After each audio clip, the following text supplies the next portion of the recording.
Good Monday afternoon to you. Thanks for joining us here at the Weather Channel. It's time for our tropical update, and right now we have our hurricane expert, Dr. Steve Lyons, with it. Steve, we've been watching Alberto all day, and can you tell us anything about the intensity there? Is there any chance of any rapid intensification?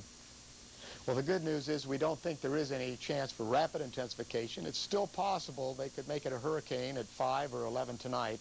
Winds are 70 miles per hour moving northeast. Let's look at the satellite image, and we see an exposed low-level center here spinning around. If thunderstorms were to wrap back around that, it's still possible before it gets to the coast in about 17 hours to reach hurricane strength. But we don't think it has a chance to rapidly develop. And one of the reasons is, notice the sea surface temperatures are pretty flat here from where the storm is all the way to the coast. There's not any hot water pocket that it's going to run over. But we do have a problem. It's heading toward a coastline. It's one of the most vulnerable to surge in the entire United States, down from just south of Cedar Key all the way up to St. Marks. This is in Appalachia Bay, very vulnerable to surge action. Even for a tropical storm, we could see significant surge, and part of the reason for that is very low-lying coastline and a very shallow ocean bottom offshore. So Cedar Key on up the coastline a ways can have significant surge. And what are we expecting from this? Strong storm or weak hurricane, either way. 6 to 9 foot surge range is the potential for this one, we think, anywhere from just south of Cedar Key up towards St. Marks. So this is the area we're expecting the highest surge potential. Not everyone in here would get 6 to 9 feet, but it's possible somebody might. And then farther down to the south, quite a bit less. And over here on the west side of Appalachia Bay, the west winds are going to cause, the winds coming from the east toward the west are going to cause the water to rise anywhere from 3 to 6 feet. So watch out for the water rises there. In the meantime, the other problem with water is the heavy rainfall potential, and a lot of bands coming over Tampa and over the Florida Peninsula.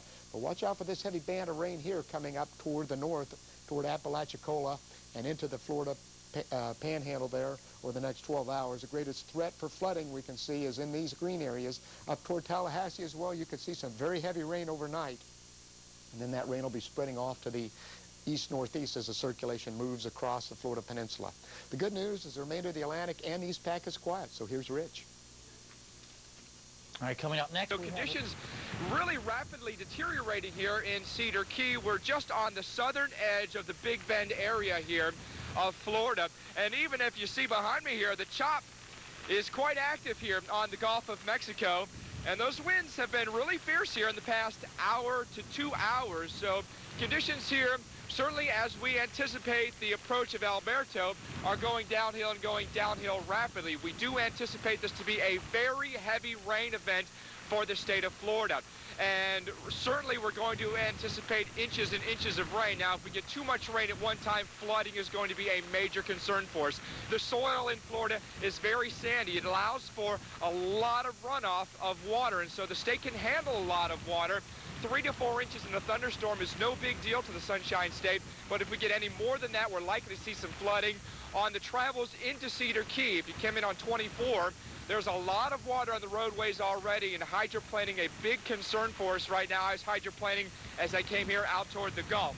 Certainly rain a big problem for us as we watch this thing get closer and closer. It's began to strengthen just a little bit throughout the day today. Heavy amounts of rain and a potential tornado threat for us as well. So it's kind of a double threat for us. Also keep in mind that we're very low here and that storm surge could be a threat. This is an area that's escaped the wrath of hurricanes and tropical storms the past several years. The same cannot be said in other parts of the state, and that certainly does include South Florida, where we're still recovering from hits from hurricanes like Wilma last year. In Fort Lauderdale, we still got blue tarps on the roof.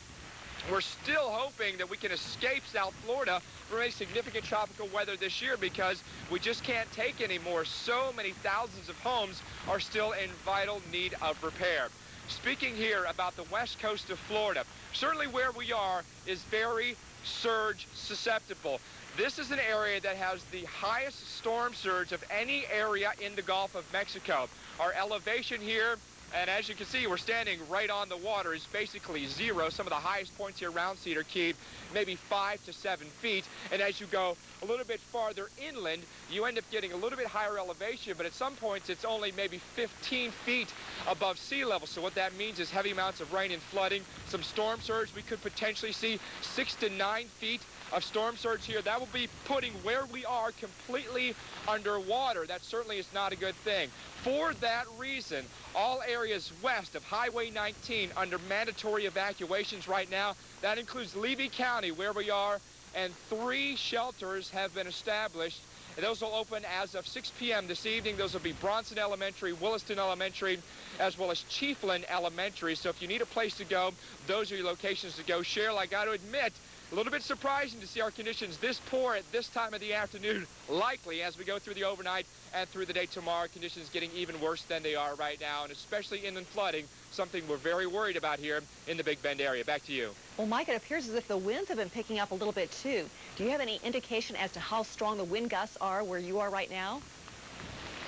Well, just a couple of minutes ago with the handheld anemometer that I have here, I measured a wind gust at 40 miles per hour, and the winds have been sustained between 25 and 30, anticipating that those may go even higher as Alberto gets closer and closer to landfall.